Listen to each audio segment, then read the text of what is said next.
Agawa masuk ke dalam gua tempat rahasia keluarga Goto menyembunyikan anak-anak yang akan mereka korbankan di malam festival persembahan desa Kuge. Namun tak ada seorang pun di sana. Mereka telah dipindahkan karena memang mencurigai tempat rahasia ini sudah diketahui oleh pihak polisian. Tak hanya itu, pria misterius dari hutan tiba-tiba menyerang Agawa dari belakang.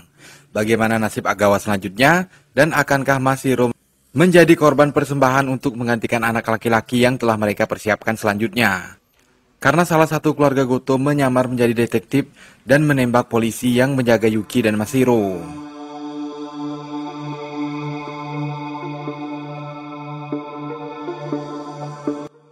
Rasa penasaran Agawa tentang pria yang disebut sebagai pria itu akhirnya menemukan titik terang ketika Dr. Nakamura menjelaskan tentang penyakit aneh dan langka yang diderita oleh nenek Jin. Hal ini diketahui ketika Pak Kano membawa wanita tua itu ke rumah sakit tempat Dr. Nakamura. Penyakit ini membuat penderitanya melakukan gerakan-gerakan aneh seperti orang yang menari-nari dan tertawa-tawa tiada henti. Kuru, itulah nama penyakit ini, merupakan penyakit langka yang disebabkan oleh perilaku mengerikan, yaitu menyantap daging manusia. Namun menariknya, selain nenek Jin, dari rekam medis tercatat bahwa ada seorang lagi yang menderita penyakit kuru di desa Kuge.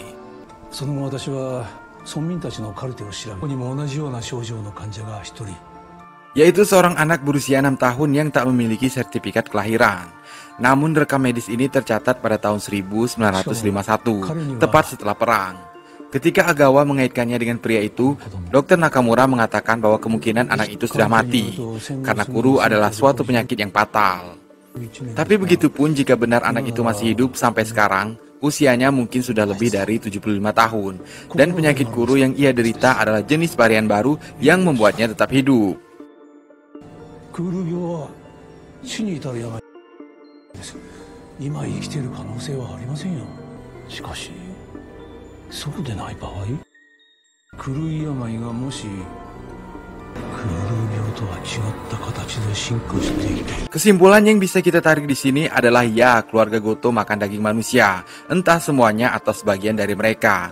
Namun yang pasti penyakit kuru yang diderita nenek Jin dan pria di hutan mengindikasikan bahwa mereka makan daging manusia, dan ini bisa jadi telah dilakukan secara turun-temurun. Ketika salah satu keluarga Goto yang memiliki badan tinggi dan besar yaitu Iwao baku hantam dengan Agawa, pria itu menunjukkan kekuatan di atas rata-rata manusia. Agawa kesulitan melumpuhkannya, tak seperti ketika ia menghajar Jin atau anggota keluarga Goto sebelumnya, Mutsuwo dan juga kroni-kroninya. Agawa pada akhirnya takluk dan Iwao membawanya ke kediaman keluarga Goto. Apa yang membuat Iwao begitu kuat dan tangguh? Ada kemungkinan ini terjelaskan ketika ia menggigit putus telinga salah satu anggota keluarganya yang ia curigai menjadi informan bagi Agawa. Tak hanya menggigitnya, ia juga mengunyah dan memakan telinga pria malang itu.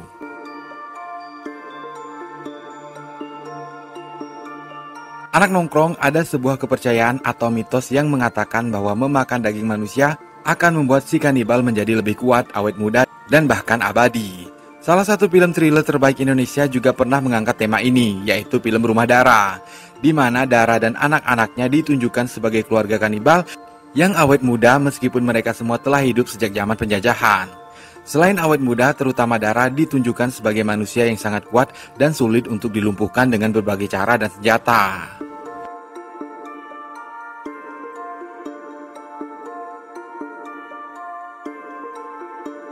Nama desa Kuge diangkat dari 7 boneka yang dibakar saat malam persembahan. Hal ini dikatakan oleh Kamiyama. Namun di zaman dahulu penduduk mempersembahkan manusia untuk festival ini. Menurutnya, penduduk desa dan keluarga Goto sama saja. Hal ini mungkin merujuk pada perilaku mereka yang masih terikat kuat satu sama lain. Seperti Jin yang mengatakan ingin membunuh Agawa pada keluarga Goto.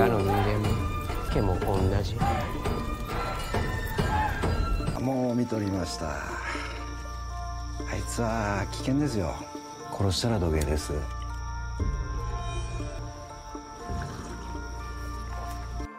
Selain itu, terkait kerancuan kematian bayi Kanako juga berhubungan dengan ucapan Kamiyama. Kanako sempat melihat tangan bayinya bergerak, menandakan bayinya masih hidup. Ia berteriak dan mengatakan itu pada ayahnya. Namun ayahnya malah tak sedikit pun mencoba memeriksa cucunya dan membiarkan begitu saja nenek Jin membawa bayi Kanako. Hal ini agak mengherankan dan menimbulkan kecurigaan bahwa sebenarnya Pak Sabu tahu cucunya masih hidup. Namun mungkin demi ritual yang harus dijalani, ia akhirnya membiarkannya saja. Mengingat Pak Sabu, jika kita flashback, ia adalah salah satu penduduk yang masih memegang teguh prinsip-prinsip dan adat istiadat di desa Kuge.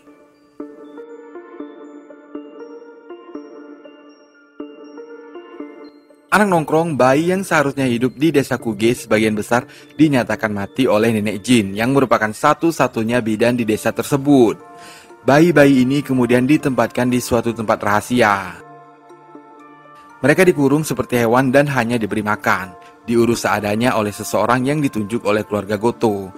Untuk tahun ini pengurus anak-anak itu adalah Yosuke yang menggantikan Keisuke karena ia harus menjadi kepala keluarga Goto. Yang mengerikan, setelah anak-anak itu cukup besar, pada akhirnya mereka akan dipersiapkan untuk dipersembahkan pada pria itu di malam festival persembahan desa Kuge. Anak nongkrong, di episode ke-6 ini kita juga dikejutkan dengan pengakuan Sumire, anaknya Pak Polisi Kano, ketika ia menelpon Keisuke bahwa saat ini ia tengah mengandung anaknya Keisuke.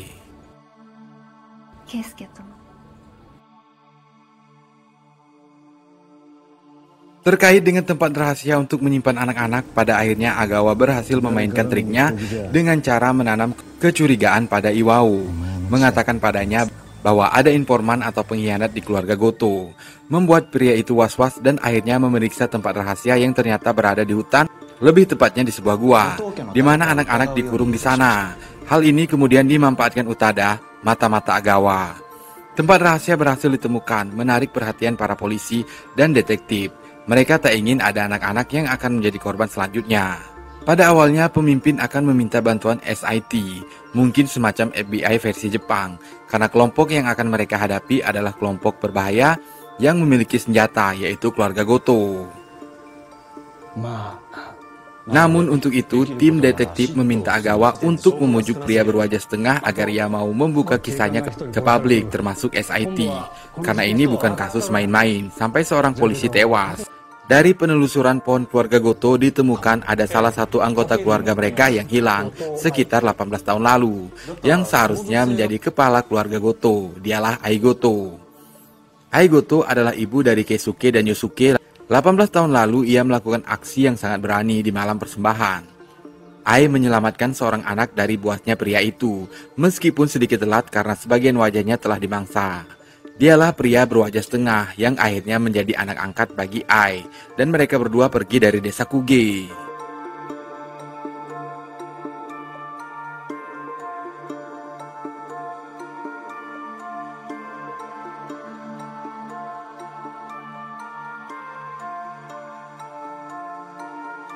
Aksi nekat ini dilatar belakangi oleh peraturan dari nenek Jin yang tidak membolehkan Ai dekat lagi dengan anak-anaknya, yaitu Keisuke dan Yosuke. Ai nyaris saja dibunuh, namun Keisuke menyelamatkannya. Ia mengancam akan bunuh diri jika nenek Jin membunuh ibunya. Ai akhirnya dibebaskan untuk pergi, namun ia tak boleh menceritakan hal ini pada siapapun. Dan nyawa Keisuke adalah taruhannya, yang pada akhirnya mengurungkan niat pria berwajah setengah untuk menceritakan kisahnya pada polisi.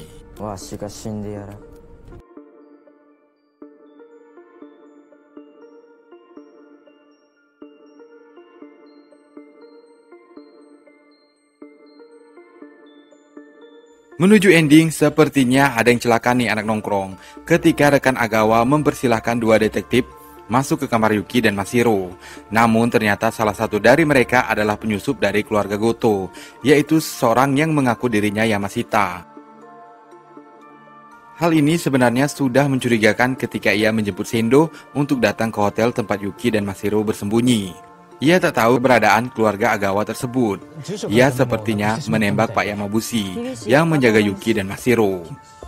Keduanya mungkin akan dijadikan tawanan atau bisa jadi Masiro lah yang akan menjadi persembahan di malam festival desa Kuge, menggantikan anak laki-laki yang coba diselamatkan Yosuke.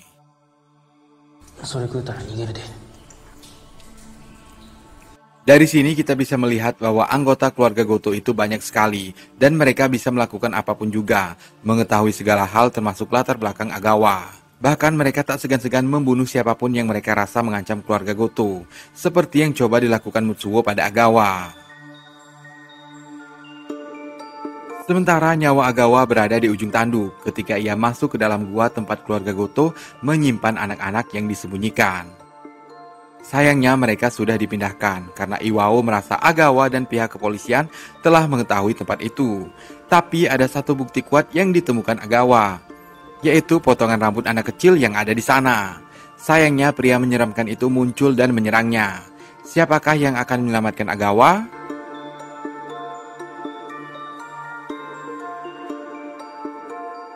Akankah polisi dan tim detektif turun tangan, sementara mereka saja menjadikan Agawa sebagai umpan? Sebelum akhirnya tim SIT turun tangan jika sampai Agawa tewas seperti apa yang menimpa Pak Kano. Hal ini dikatakan oleh salah satu detektif, menjadikan Agawa sebagai umpan. Meskipun kepala pimpinan tak suka dengan hal ini. Namun aksi Agawa murni dari kemauannya sendiri. Ada kemungkinan Utada lah yang akan datang untuk menolong Agawa. Meski ketika berbicara dengan Agawa, ia mengatakan tak mau terlalu terlibat dalam kasus ini dan membuatnya celaka. Tapi ia peduli dengan nyawa anak-anak. Ada kemungkinan Utada tidak langsung pergi dari desa Kuge.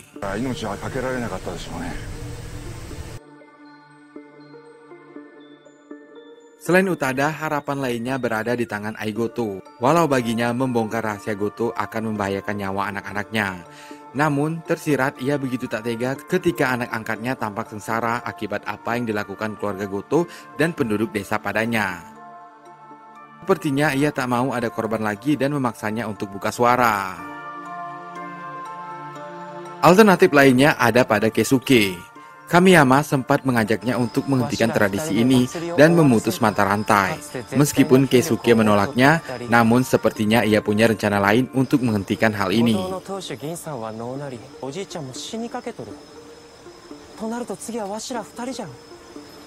Nah anak nongkrong, cukup susah ditebak juga kan kisah yang akan terjadi di desa Kuge, Agawa dan keluarganya. Kalau menurut kalian nih, bagaimana kisah Garimal di season 2? Tulis di kolom komentar ya.